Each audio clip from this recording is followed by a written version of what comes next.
नमस्कार। आज हम सुप्रीम कोर्ट ऑफ इंडिया में निकली एक काफी महत्वपूर्ण भर्ती पर बात करने वाले हैं। जी। ये 2025 के लिए है, कोर्ट मास्टर शॉर्ट हैंड पद के लिए। हाँ, बिल्कुल। हमारे पास इसके लिए एक सरकारी नौकरी पोर्टल का लेख है और सुप्रीम कोर्ट की ऑफिशियल नोटिफिकेशन भी। जी, दोनों को देखकर ही हम जानकारी दे रहे हैं। हाँ, तो हमारा मकसद है कि इस भर्ती से जुड़ी जो जरूरी बातें हैं वो समझें, जैसे ये पद असल में है क्या, कौन अप्लाई कर सकता है, सिलेक्शन कैसे होगा और सैलरी वगैरह क्या मिलेगी। सही। चलिए तो फिर इसको थोड़ा खोल कर देखते हैं। मुझे लगता है अनुभवी स्टेनोग्राफर्स के लिए ये एक बड़ा मौका हो सकता है। निश्चित रूप से। तो सबसे पहले पद का नाम कोर्ट मास्टर शॉर्ट हैंड, और ये गजेटेड पोस्ट है। हाँ, ये राजपत्रित पद है, यानी गजेटेड। कुल 30 वैकेंसीज हैं इसके 30 लिए। वैकेंसीज।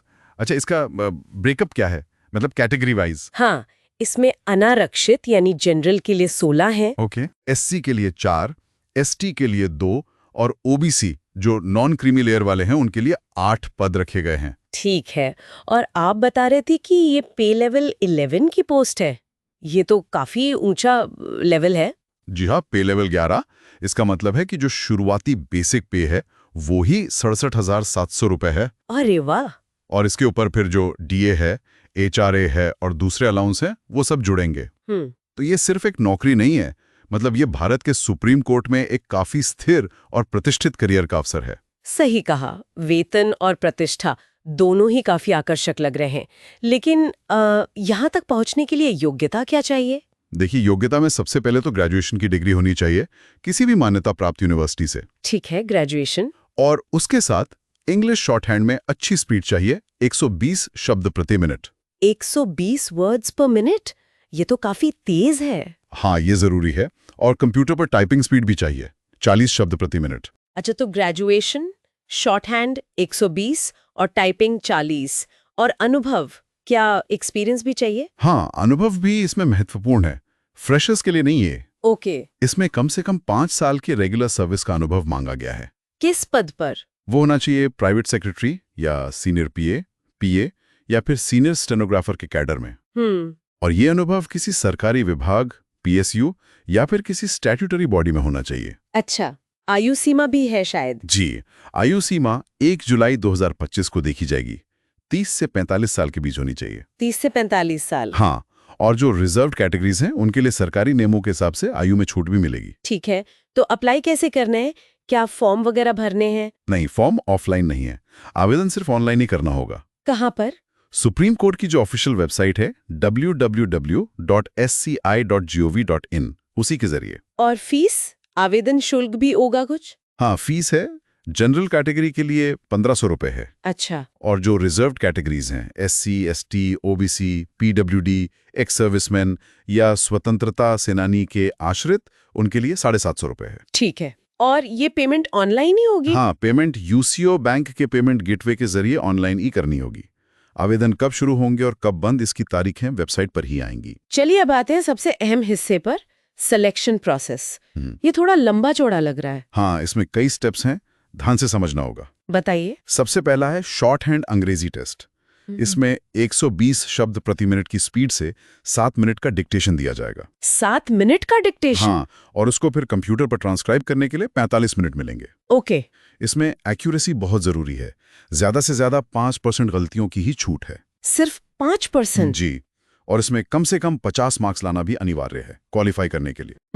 ये तो पहला ही पढ़ाओ काफी कठिन है। इसके बाद होगा लिखित परीक्षा, जो ऑब्जेक्टिव टाइप होगी, मतलब मल्टीपल चॉइस क्वेश्चंस। अच्छा, कितने सवाल होंगे? इसमें 100 सवाल होंगे। और सिलेबस में जनरल इंग्लिश 25 सवाल, जनरल नॉलेज 25 सवाल, संविधान में न्यायपालिका से जुड़े प्रावधान 25 सवाल। अच्छा, ये स्पेसिफिक है। हाँ, और सुप्रीम कोर्ट रूल्स 2013 पर 15 सवाल और कंप्यूटर नॉलेज पर 10 सवाल। ठीक है, कुल 100 सवाल। टाइम कितना मिलेगा? इसके लिए 2 घंटे का समय मिलेगा। इसमें भी मिनिमम क्वालिफाइंग मार्क्स हैं, जनरल के लिए 50 और रिजर्व्ड के लिए 45। ठीक है, तो शॉर्ट हैंड हो गया, रिटन टेस्ट हो गया, और टाइपिंग टेस्ट भी था शायद। बिल्कुल। तीसरा चरण है कंप्यूटर पर टाइपिंग स्पीड टेस्ट। इसमें कितनी स्पीड चाहिए? इसमें न्यूनतम 40 शब्द प्रति मिनट की स्पीड दिखानी होगी। 10 मिनट का टेस्ट होगा। अच्छा, गलतियों की कोई लिमिट? हाँ, इसमें भी है। जनरल कैटेगरी वाले अधिकतम 8 गलतियां कर सकते हैं, यानी 2%, और रिजर्व्ड कैटेगरी वाले 12 गलतियां यानी 3%। ओके। इसमें भी क्वालिफाइंग मार्क्स हैं, जनरल के लिए 10 और रिजर्व्ड के लिए 5। और इसके बाद फिर इंटरव्यू? हाँ, चौथा और आखिरी चरण है इंटरव्यू।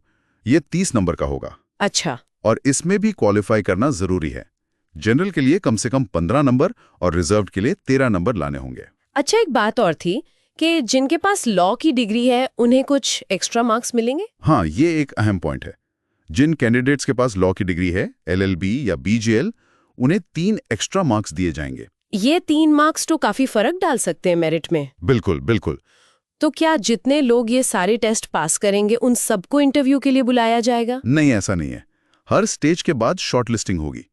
एक रेशो तय किया गया है। कैसा रेशियो? जो लोग शॉर्ट हैंड और रिटन टेस्ट पास करेंगे, उनमें से वैकेंसी के मुकाबले 1:10 के अनुपात में कैंडिडेट्स को टाइपिंग टेस्ट के लिए बुलाया जाएगा। अच्छा, एक सीट पर 10 लोग टाइपिंग के लिए? हाँ, और फिर जो टाइपिंग टेस्ट पास करेंगे, उनमें से 1.3 के अनुपात में इंटरव्यू के लिए बुलाया जाएगा। यानी एक सीट पर 3 लोग इंटरव्यू देंगे? जी। और फाइनल सिलेक्शन जो होगा वो सभी चरणों, short hand, written, typing, interview और वो लॉ डिग्री के एक्स्ट्रा मार्क्स अगर हैं तो उन सबके टोटल मार्क्स के आधार पर बनी मेरिट लिस्ट से होगा। समझ गई। अच्छा, परीक्षा केंद्र कहाँ होंगे? क्या सबको दिल्ली आना पड़ेगा? नहीं, जो शुरुआती टेस्ट हैं, शॉर्ट हैंड और रिटन टेस्ट, वो दिल्ली NCR के अलावा मुंबई, कोलकाता और चेन्नई में भी होंगे। अच्छा, ये तो सुविधा है। हाँ, लेकिन जो टाइपिंग स्पीड टेस्ट है और इंटरव्यू, वो सिर्फ दिल्ली में ही होंगे। ओके, तो बाद के चरणों के लिए दिल्ली आना होगा। जी। और एक बात पर ध्यान देना बहुत जरूरी है बताइए। कि सिर्फ मिनिमम क्वालिफाइंग मार्क्स ले आना या पैनल में नाम आ जाना ये नियुक्ति का अधिकार नहीं देता। अपडेट्स के लिए सुप्रीम कोर्ट की वेबसाइट रेगुलरली चेक करते रहें। बिल्कुल सही सलाह है।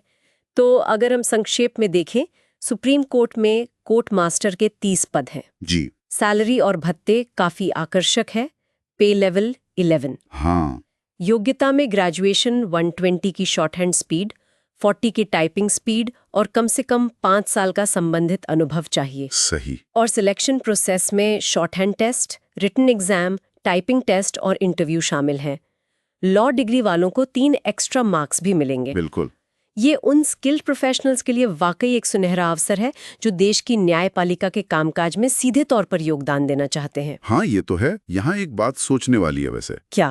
कि ये जो कोर्ट मास्टर जैसी भूमिकाएं होती हैं, जो अक्सर हमें दिखती नहीं, पर्दे के पीछे काम करती हैं, ये न्याय देने की पूरी प्रक्रिया को, मतलब जस्टिस डिलीवरी सिस्टम को सुचारू रूप से चलाने में कितनी ज्यादा महत्वपूर्ण होती होंगी। खासकर तब जब कोर्ट में हर बोला गया शब्द, हर गुजरा मिनट इतना मायने रखता है। सही बात है। उनकी भूमिका शायद दिखती नहीं पर होती बहुत अहम है। सोचने वाली बात है ये।